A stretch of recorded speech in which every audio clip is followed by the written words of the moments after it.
저는 캔디스 오웬스에 대해 잘못 알고 있었습니다. 저는 그녀가 미국에 대한 외국 영향력 캠페인의 일환으로 카타르로부터 돈을 받았다고 주장해왔지만 사실 카타르는 아니었습니다. 아마도 러시아였던 것 같습니다. 네, 맞아요. 러시아요. 이번 주에 캔디스 오웬스가 있었던 곳이죠. 그리고 그녀는 그것을 아주 열심히 홍보하고 있습니다. 우리가 싫어하는 것이 있다면 그건 바로 외국의 개입입니다. 하지만 특히 캔디스와 관련해서는 러시아 문제는 조금 민감한 주제라고 말해야겠어요. 이제 그녀는 우리에게 간단한 질문들에 답해야 합니다. 하지만 이는 최근 몇 주간 캔디스와 관련된 일들 중 유일한 모순이 아닙니다. 우리는 그녀가 믿기 어려울 만큼 부유한데도 청중에게 거짓말을 하고 돈까지 요구하며 자기는 절대 안 입겠다고 맹세했던 옷들까지 입는 모습을 또 보게 됩니다. 그녀는 실제로 러시아에 있으면서 러시아 선전을 홍보하고 서방 세계에서 가장 악명 높은 조작자들과 함께 큰 회의에서 연설을 하고 있습니다. 그러면서도 마치 가족 여행을 온 것처럼 가장하고 있습니다. 하지만 캔디스는 거짓말쟁이이며 우리는 이를 폭로하고 말할 수밖에 없습니다. 그녀가 카타르에서 돈을 받지 않았다고 말하던 장면을 다시 보여드리겠습니다. 푸시백에 오신 걸 환영합니다. 진행자 메이라 K입니다. 구독 버튼 꼭 눌러주시고 이 영상을 공유해서 많은 분들이 볼 수 있게 해주세요. 우리는 미친 사람들에 맞서고 있으니까요. 그리고 저는 캔디스가 그 미친 사람들 중에서도 상위권이라고 확신해요. 한번 들어보시죠. 저는 절대 카타르의 자금을 받지 않았어요. 참고로 카타르가 이걸 보고 있다면 저는 받고 싶어요. 그리고 저는 공개적으로 카타르의 자금을 받고 싶다고 말한 적도 있어요. 카타르 혹시 보고 계시다면 제발요. 저는 아무런 문제 없어요. 그 사람들이 역심리 같은 건 저한테 안 통해요. 저한테 300만 달러를 준다면 카타르 광고도 읽을 거예요. 카타르요? 잘 모르겠어요. 카타르 기차를 이용하세요. 카타르 사람들이 런던의 거의 모든 걸 소유하고 있잖아요. 저는 그 사람들 호텔에 묵고 싶어요. 문제 없고 저희는 카타르 지원도 없어요. 저는 노력하고 있어요. 자, 여기서 그녀는 기본적으로 외국의 영향력으로부터 자금을 받아 미국인들에게 그들의 이념을 홍보하는 사람이 되는 것에 아무런 문제가 없다고 말하고 있는 거예요. 이게 중요한 이유는 그녀가 지금 겪는 일을 알기 위해선 그녀의 여행을 봐야 하기 때문이에요. 제가 뭘 기대했는지는 모르겠지만 이런 건 아니었어요. 모스크바는 믿을 수 없을 만큼 아름다운 도시예요. 알겠어요. 그녀는 이번 여행에서 모스크바가 얼마나 멋진지 홍보하고 있어요. 하지만 제가 이야기하고 싶은 게 하나 있어요. 바로 그녀의 옷차림이에요. 그리고 아니에요. 제가 그녀의 패션 선택에 특별히 관심이 있어서가 아니라 이번 옷차림이 우리가 캔디스에 대해 알고 있는 모든 것을 정말 잘 보여주기 때문이에요. 캔디스는 이탈리아와 러시아 여행 중 부자들을 비판하며 3,550달러짜리 발렌시아가 블레이저를 입어요. 이 옷은 이렇게 입는 게 맞고 사진을 자르지 않고 올려 그녀를 곤란하게 했어요. 솔직히 누가 이 옷을 중고로 샀다 해도 믿었을 거예요. 하지만 이게 원래 옷이고 3,000달러가 아니라 2,000달러로 할인됐어요. 자, 그런데 제가 왜 이걸 보여드리는 걸까요? 그녀가 미국 정부의 제재를 받는 러시아 국영TV와의 인터뷰에서 이 옷을 입었다는 사실에 특별히 신경 쓰기 때문은 아니에요. 알겠죠? 그녀는 푸틴이 통제하는 러시아 정교회 모스크바 총대주교청 대변인에게 인터뷰를 받고 이 인터뷰는 TV로 방송될 예정입니다. 잠깐만, 이걸 봐주세요. 저는 그러니까 예전에는 이브생 로랑 같은 브랜드를 정말 좋아했어요. 하지만 이제는 아니에요. 이런 브랜드들은 이제 안 돼요. 뭐라고요? 네, 저 바지는 정말 마음에 들어요. 하지만 이제는 안 돼요. 지금 이브생 로랑을 입고 계신가요? 아니요, 그게 패도 기어인가요? 진짜로 이제 이브생 로랑은 절대 입을 수 없어요. 정말 악마 같고 역겨워요.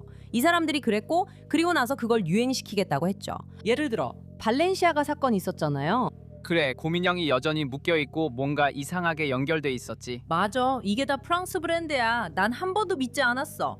파리에서 시작됐고 프랑키스트들이 프랑스 혁명을 일으켰어. 그건 항상 기독교 제국에 대한 공격이었어. 솔직히 말해서 그녀가 그런 생각을 해내는 걸 보면 정말 웃겨. 하지만 이건 그렇게 오래된 이야기가 아니야. 그녀는 방금 러셀 브랜드를 인터뷰했고 이브 생로랑과 발렌시아가는 입으면 안 된다고 했어.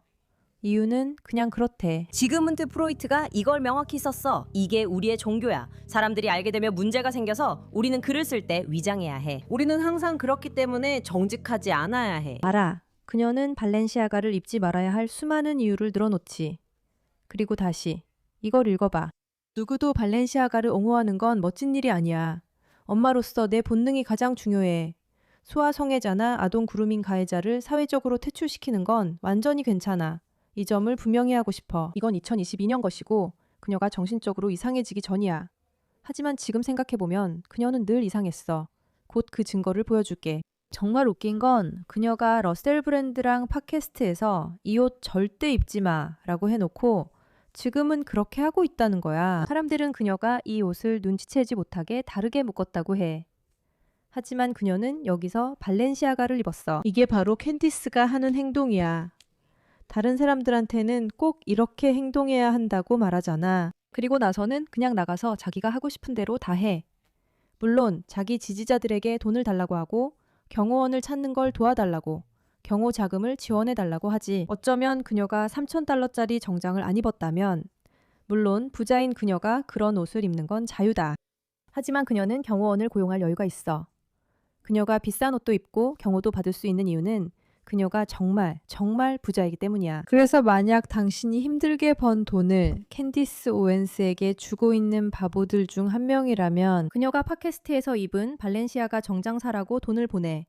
그런데 당신에게는 그런 옷이 소아성애자를 지지한다고 입지 말라고 해. 혹시 모르는 분들을 위해 말씀드리면 발렌시아가는 몇 달 전쯤, 어쩌면 1년 전이었을 수도 있는데 아이들이 등장하는 이상한 광고로 큰 스캔들에 휘말렸어요. 정말 이상한 일이었죠. 그리고 캔디스는 이미 2022년에 공개적으로 나서서 이게 몇 달 전보다 훨씬 오래된 캠페인이라는 걸 알 수 있죠. 그녀가 여러분 진짜 발렌시아가 입지 마세요 라고 말했었어요. 그런데 정작 본인은 그걸 입고 있네요. 이 부분이 중요한 이유는 그녀의 행동 방식을 잘 보여주기 때문이에요. 캔디스는 부자들에 대해 자주 불평하고 자신이 힘들게 산다는 이미지를 내세우길 좋아해요. 아까 말씀드렸듯이 2016년부터 2026년까지 캔디스의 모순들을 보여드리고 싶어요. 많은 분들이 캔디스에게 무슨 일이 있었는지, 왜 입장을 바꿨는지 물어보시거든요. 왜냐하면 이 여성은 항상 정직하지 않은 사람이었으니까요. 항상 그랬어요. 그녀가 원하는 건 조회수뿐이에요. 그녀가 원하는 건 정상에 오르는 것뿐이죠. 그리고 저는 종종 스스로에게 묻곤 해요. 왜 저는 그녀를 더 홍보해주는 것 같은 영상을 만드는 걸까 하고요. 제 생각에는 그녀가 어차피 엄청난 팔로워를 가지고 있기 때문에 이제는 모두가 그녀가 얼마나 거짓말이나 해대는 인간인지 알아야 한다고 생각해요. 같이 봅시다. 안녕하세요 여러분. 제 이름은 Candice on Sale. 그리고 저는 socialautopsy.com의 창립자입니다. 저희 팀은 페이스북, 트위터, 인스타그램의 공개 인터페이스를 조사해서 인터넷상에서 혐오 발언을 하는 사람들의 실제 프로필을 만들었습니다. 그래서 나탈리 진 베이스너가 이렇게 트윗했습니다. 캔디스의 딸은 커서 아주 못된 년이 되거나 감옥에 가거나 아니면 둘 다일 거예요. 우리는 이런 사람을 알아봐야 합니다. 사람들은 당신이 어디에 있는지, 누구인지, 왜 그런지, 어디 출신인지, 인생에서 어떻게 여기까지 왔는지, 약장에는 뭐가 있는지 알아야 해요. 저도 잘 모르겠어요. 저는 이런 인간 옆집에는 살고 싶지 않아요. 이 사람들이 여러분의 선생님이자 의사입니다. 왜 이게 아닐까요? 왜 이걸 깨닫는 게 중요할까요? 왜냐하면 캔디스 원스의 모든 주장은 바로 여러분이 자유롭게 말할 수 있어야 한다는 거였어요. 어디서든 원하는 말을 할 수 있어야 하고 어디를 가든 취소당해서는 안 된다는 거였죠. 여기서 알게 된 건 캔디스 오원스가 온라인에서 말하는 사람들을 신상을 털어 공개하는 웹사이트를 운영했다는 겁니다. 그런데 그건 해도 되는 일이죠. 2026년이 되어도 그녀의 태도는 변하지 않았고 여전히 저 사람들 정보를 모두 찾아내자는 식이었어요. 보시다시피 우리는 캔디스 원스가 완전히 입장을 바꿨다고 생각하곤 해요. 물론 공개적으로 큰 변화가 있었죠. 그녀는 찰리 커그와 함께 이스라엘에 있었고 예전에는 이스라엘의 입장을 지지했어요. 그런데 이제 갑자기 그녀는 유대인들이 모든 것을 조종한다는 프랭키스트 이론이니 뭐니 하는 온갖 미친 음모론에 빠졌어요. 그게 어떻게든 소아성애와 연관된다고 믿고 있고 유대인들이 그렇다고 생각하는 거죠. 그녀가 생각하는 건 정말 말도 안 되는 일인데 사실 그녀의 본질은 전혀 변하지 않았어요. 여전히 조종하고 거짓말하고 사람들과 대립하고 자신을 둘러싼 논란을 최대한 많이 만들어내려고 하는 거죠. 이웃이나 사업주에 대해 처음으로 실제 신원조회를 해볼 기회가 주어집니다. 이제 그들이 닫힌 문 뒤에서 어떤 사람들인지 알 수 있게 됩니다. 제가 말했듯이 이 사람들은 위험해요. 그리고 우리가 이 사람들에 대해 뭔가를 발견하더라도 전혀 놀라지 않을 거예요. 우리가 하는 일은 비유적으로 그들의 가면을 벗기는 거예요. 그래서 아무도 트위터 핸들이나 비공개 프로필 뒤에 숨을 수 없게 되는 거죠. 저는 이제부터 매일 글을 올리는 계정 글을 조사하고 파헤치기 시작할 거예요. 그리고 제가 알아낸 것을 여러분께 알려드릴게요. 소셜 부검은 여러분의 디지털 흔적이에요. 이게 바로 그녀가 하는 일이에요. 그녀는 그냥 거짓말만 해요. 그리고 이제 그녀가 실제로 러시아 관련된 것들을 홍보하고 있다고 생각하니 정말 어이없어요. 이제 미국에서 이 플랫폼이 들어오면 방송인들이 왜 러시아 내통이라며 당황하고 소리치고 거짓말하는지 이해가 돼요. 플라톤의 동굴 비유처럼 도시가 매우 깨끗하고 아름답고 질서 정연해서 충격적이에요. 여긴 언론이 묘사한 것과 전혀 달라요.